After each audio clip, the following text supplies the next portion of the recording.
பாரத பிரதமர் திரு நரேந்திர மோடி அவர்கள் உலக நாடுகள் அனைத்துடனும் நல்லுறவு பேணுவதையே தமது முக்கிய குறிக்கோளாக வைத்திருக்கிறார் என்பது அனைவரும் அறிந்ததே.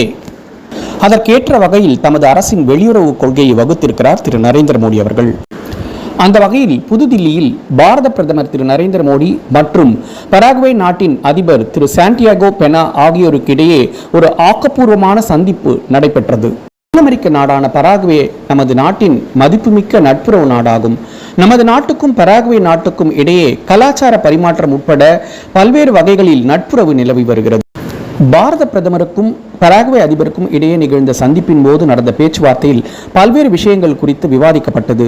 அவற்றில் முக்கியமானது நமது இரு நாடுகளுக்கு இடையேயான பொருளாதார ஒத்துழைப்பு தான். டிஜிட்டல் தொழில்நுட்பம், அத்தியாவசிய தாது பொருட்கள், எரிசக்தி, வேளாண்மை, மருத்துவம் மற்றும் விண்வெளி ஆகிய துறைகள் நமது இரு நாடுகளும் இணைந்து பணியாற்ற வேண்டிய முக்கியமான துறைகளாக பார்க்கப்படுகிறது.